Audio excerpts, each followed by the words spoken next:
we are 5 days away from this year's Super Bowl. So let's look for some Super Bowl statements. Danny, give me a player that needs to have a standout game in Super Bowl 50. I'm going to say Devontae Smith. Out of all due respect to A.J. Brown, I just don't think the Chiefs are going to give him a ton of opportunities.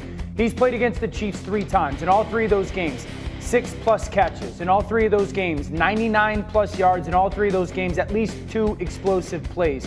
I firmly believe that defensively, Kansas City is going to go. We're going to do everything we can to stop the run. We're going to try to limit A.J. Brown. Devontae Smith, who's been a little bit quiet over the past month or so, has to have a big game for them to score enough and beat Kansas City. Lewis. I'm going to say it's Nick Bolton, because you know what they want to do? The Kansas City's defense, they want to put the ball in the hand of Jalen Hurts, and they want Devontae Smith and A.J. Brown to be frustrated because they can't get the ball to him, to their wide receivers. Nick Bolton has to play the game of his life. He has to be very sure and solid and consistent as far as setting the front, as far as taking on blocks, getting off blocks, and tackling. No yards after contact. And then when they do put the ball in the air, he has to patrol the middle of the field. He has to have an MVP caliber performance. Graziano. I say Jalen Hurts, and because I interpret the question a little differently. I think these guys are saying who needs to make a statement in order for the team to win. I'm talking about who needs to make a statement big picture. Jalen Hurts, this is how quarterbacks are judged. This is how quarterbacks' legacies are judged. Did you win the big one? And here's a second opportunity in 3 years for Jalen Hurts to do something that says, I belong in the conversation with the very best quarterbacks in this league right now, with the very best quarterbacks of my era. I think a win and a strong performance by Jalen Hurts would be massive for the way we look at him. It's an important point because there aren't that many active starting quarterbacks in the NFL who have won Super Bowls at this point. Yeah, it's not that big a number. Jalen Hurts can join it. And yesterday they had all the media stuff, and Hurts was asked what he has learned since playing in his first Super Bowl 2 years ago. I learned so much. You know, it's the same as any other game. And, you know, I think the moments are the moments, but ultimately, you know, every game has its lessons, good, bad, or indifferent. It had a great driving force. It lit a flame, lit a fire in me. And to have this opportunity again, it's exactly what you work for. So, Orlovsky, I'm looking at your notes, and he says this will be Jalen Hurts' biggest challenge of the season. Why? I'd say it's Jalen Hurts' biggest challenge since that Super Bowl, because the reasons and the moments he's played well this season and recently has been when teams have kind of just played that one-on-one coverage. And he's been able to throw the ball to a soft coverage or one-on-one to a Devontae Smith on an outbreaker. And they've been great throws. I mean, this is when he's at his best. When he has a very clear understanding, like, oh, you're playing my guys one-on-one, and I could throw the ball on an outbreaker or a corner route or a go route to A.J. Brown. It's kind of what Washington did in the NFC Championship game. He is not going to get that against the Kansas City Chiefs. This game is going to come down to, can Jalen Hurts do 2 things? Number 1, can you see the picture change? Spags in this Kansas City defense is the biggest lying defense in the league. You as a quarterback get to line of scrimmage, you think you know what's happening or what they're in, and it totally changes after the snap. So that is going to be the challenge for Jalen Hurts, number 1. Number 2, you are going to get defensive back blitzes against Kansas City and Spags. It is going to happen. That is something that Jalen, versus this team specifically, has very much so struggled with. Can he see the picture change, and can he handle the defensive back blitz? That will be the key to this game. So I asked this same question to Louis Riddick, and he mentioned a different fellow named Jalen. And when I said in the tease, we're going to give you the one player who can win this game for the Eagles, and it's not the one you're thinking of. It's Jalen Carter we were talking about. And, Louis, I just want to show you these 2 videos as you take it over for us here. The video that Dominique Foxworth showed us, first, the game that he just completely destroyed against the Rams. He ended this game basically by himself. That's a ridiculous move. But then the Zero Fox video, this is Jalen Carter doing things that people his size are not supposed to be able to do. So look at that. Yeah. That's the one that jumped off the page. Come on. Look, seriously. So, look, seriously. You see what just happened right there? Yes, that's the one. You know how heavy my man's hands are? And he uses this club rip move. That's just the right cross, but that's, you know, that's just punched that's the man illegal. in the face. It's against the rules. But just think about this, okay? I want you to, when you watch this game on Sunday, what time is kickoff? 6:15 Eastern time, like 6:30 Eastern time. He lines up predominantly at the left 3 technique, outside shade of the right guard. And the guy he's going to be going up against, I promise you, ain't going to take that. It's a guy by the name of Trey Smith from the Kansas City Chiefs. who is built like a cinder block, about 5 of them across, okay, and Creed Humphrey, who's one of the best centers, if not the best center in the NFL.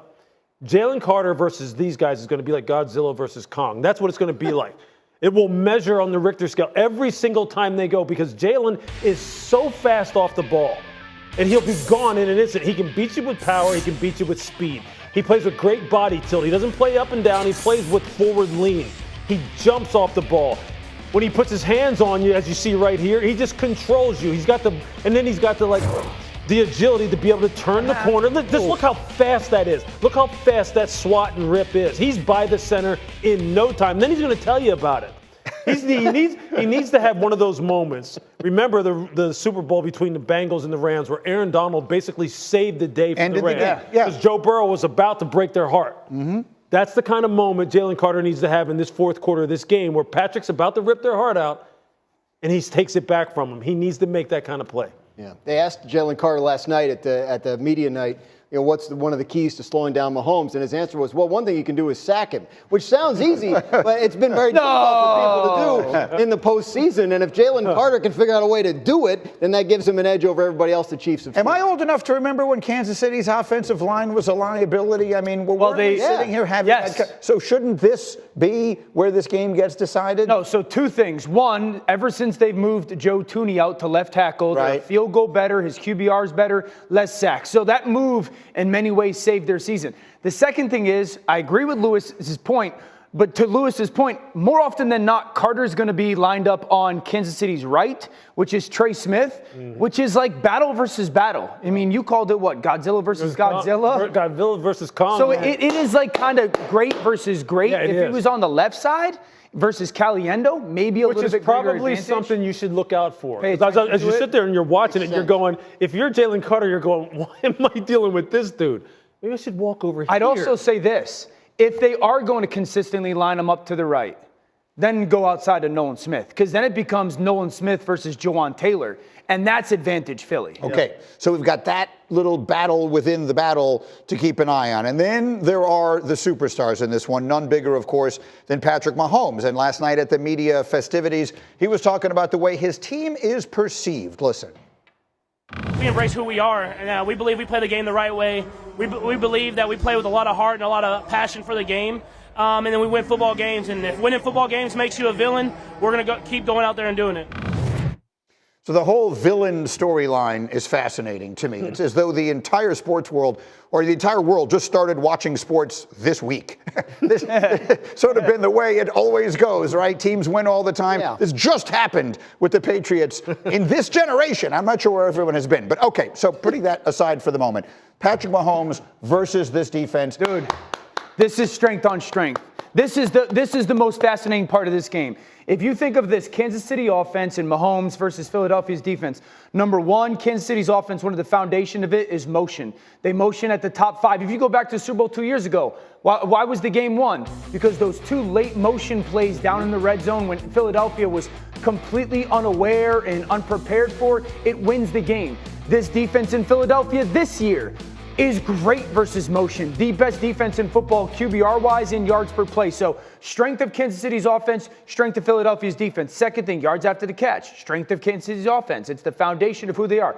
No defense in the NFL runs to the football better than Philadelphia's, punches at the football in that moment better than Philadelphia's, and gets more people to the football in those moments than Philadelphia's. It's the strength of Kansas City's offense versus the strength of Philadelphia's defense. You were talking about the receivers, particularly the Chiefs' speedy receivers. Yeah, look, no one does a better job in the entire NFL of scouting an opponent and picking out matchups and putting the people where they can then get open. Yeah. Andy Reid is the master at doing this. I know it. I've seen it firsthand.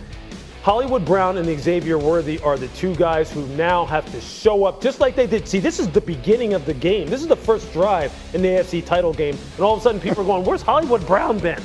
And Patrick's like, you know what, I'm going to feed him. I'm going to feed him. I'm going to feed him. And then here, this touchdown to Xavier Worthy, they moved him inside to their 3-by-1. And they said, you know what, we're going to get you one-on-one against Damar Hamlin. Damar Hamlin, I love you, bro. I love you. You know that.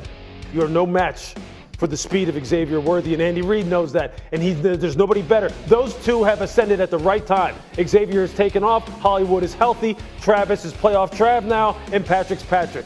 you got a problem when you're dealing with this offense. We talk about coaching and we talk about use of timeouts and clock management and stuff, but the coaching you see with Kansas City every year is the way they get better throughout the year. And at that wide receiver position especially, since the trade of Tyreek Hill, they've managed to figure it out at that position in an amazing way. Xavier Worthy, a rookie, was not thought of by this coaching staff as like a reliable, high-volume pass game receiver early in the year. Rashee Rice gets hurt, and he needs to take on more. But they don't overload him, right? They bring him along at his pace, and look what we have here at this time of year. Hollywood Brown missed almost the whole season, but they made sure that he was around and that he had a role when he got back and could fit in seamlessly. Juju Smith-Schuster does something very specific that works in this offense and results in him catching 2 big balls against the Buffalo Bills last week, right? Yeah, So that's coaching throughout the year, and that's why Kansas City's in this game every single year. And don't forget, Vic Fangio, the defensive coordinator for Philadelphia, last year saw this Kansas City offense twice when he was in Miami, multiple times when he was the head coach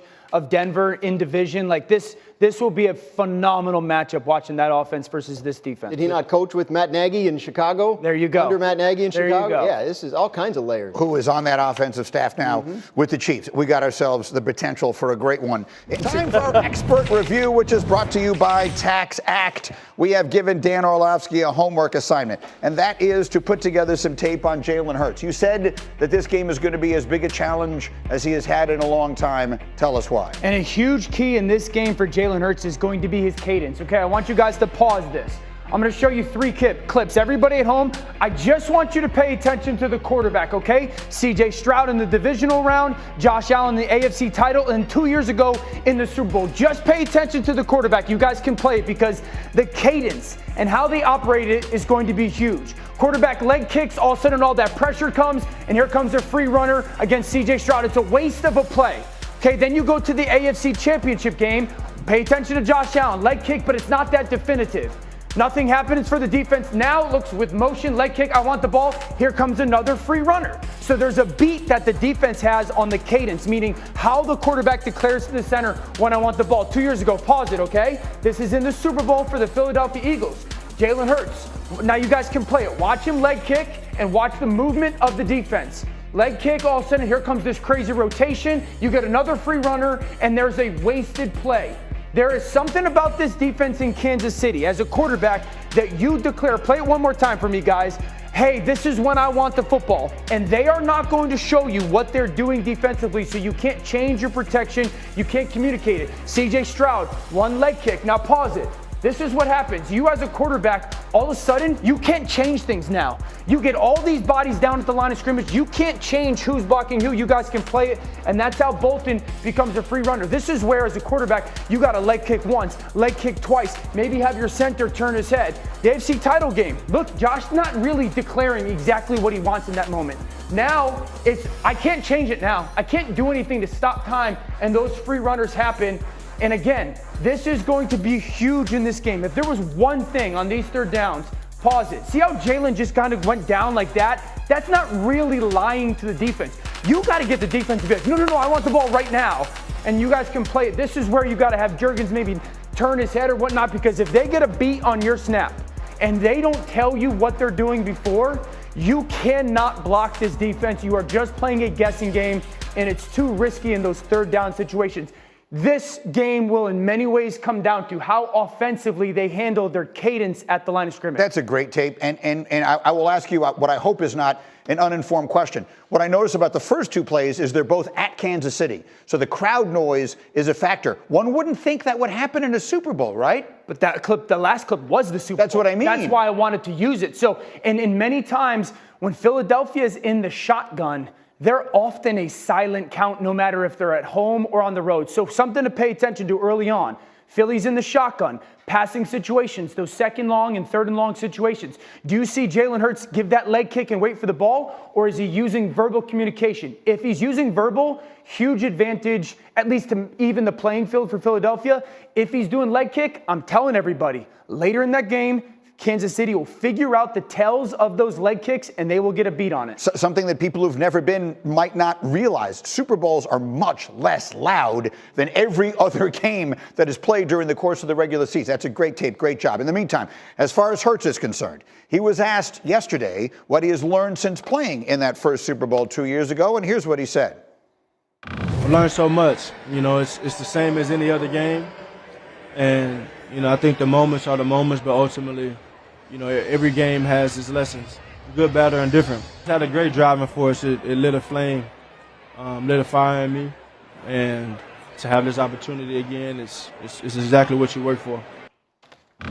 So let's go a little different direction. What was that? No, I just found it interesting, the experience angle, right? Like the Chiefs know how long halftime is, which is longer than a regular season game, right? Like those kinds of things you don't know until you get there. I found that interesting. And he has that experience now. He's been there. Many of these Eagles have. But the biggest difference, of course, in this team from the team that he brought there 2 years ago is Saquon Barkley. Yeah. So I guess that would be, will Sunday be Jalen Hurts' toughest test? It's a really interesting question.